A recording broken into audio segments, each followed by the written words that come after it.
Welcome to Boys in the Hood TV.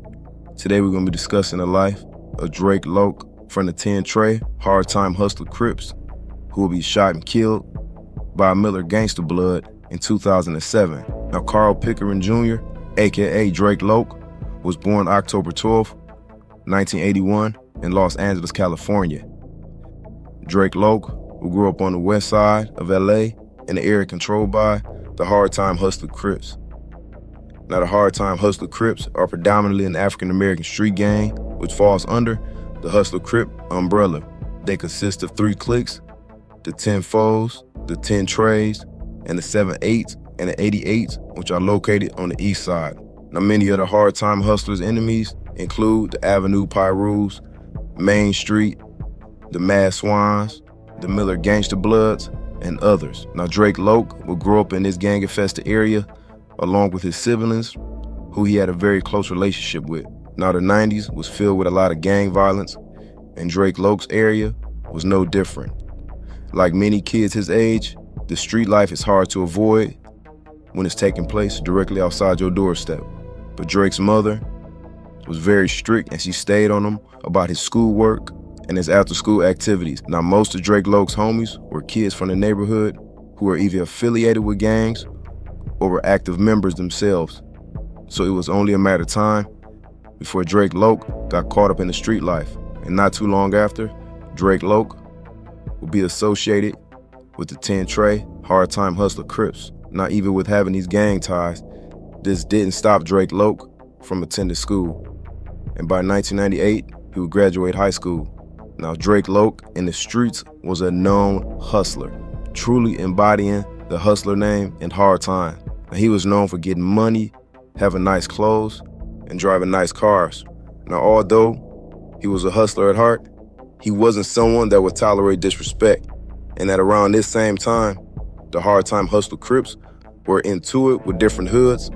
And in the summer of 2000, Drake Loke will get arrested for a misdemeanor charge after fighting with a rival gang member in public. Now, he would get probation and only spend a day in county. Now, the following summer, in 2001, Drake Loke would get arrested yet again for squabbling in public and making threats. Now, he will be convicted for the fight and get 36-month probation time, but the charges of threats was dropped. Now, eventually, Drake Loke would get the news that he was going to be a father to a baby boy. Now, this extra motivation will make him go harder to provide a good life for his future child. But in the mid-2000s, the gang violence was on a surge yet again, and many young people were losing their lives to the streets. Now, sadly, Drake Loke wouldn't get to see his son grow up because he will become one of those victims in the streets of LA. On May 14, 2007, at around 2 p.m., Drake Loke will head over to a liquor store on 120th and Central. Now, this liquor store sat directly down the street from the Dory Miller Manor, which was controlled by the Miller Gangster Bloods. Now, after going inside and getting a bottle, Drake Loke will head back to a Chevy and sit inside the car. Now, Drake Loke was unaware that a Miller Gangster Blood named Darnell Hooks had saw him walk into the store and watched him walk back out the store. Now, as Drake Loke sat in his car, Darnell Hooks, armed with a gun, would slowly walk up to the driver's side of the window and open fire. He would let off multiple shots, with one fatal shot hitting Drake Loke in his chest. Now, as Darnell ran away, a OG named Gregory Newberry yelled out, "You bitch motherfucker." Now, this would get Darnell's attention, who would turn around briefly, but then continue to run. Now, 911 and EMTs would arrive shortly after to find Drake Loke behind the wheel of the car, unconscious. Now, he would be immediately transported to a nearby hospital, where sadly, he will be pronounced dead at the age of 26. Now, while police began their investigation, family and friends would arrive on scene, and eventually they would get the bad news that Drake Loke had just passed. Now, multiple witnesses would come forward and identify Darnell as a shooter. Also, police would watch surveillance footage from the liquor store, which captured the entire shooting on tape.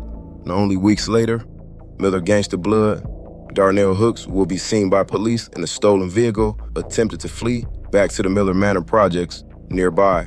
Now, police would follow him as he ran inside the building, and moments later, they would detain him inside his apartment.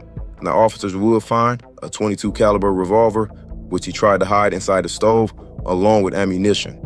Now, after he was arrested, during questioning, Darnell would admit to detectives that he was a member of the Miller Gangster Bloods and that he did know that the victim, Drake Loke, was a member of the Hard Time Hustler Crips, who was a rival gang. Now, eventually, Darnell would be placed into another cell with an inmate.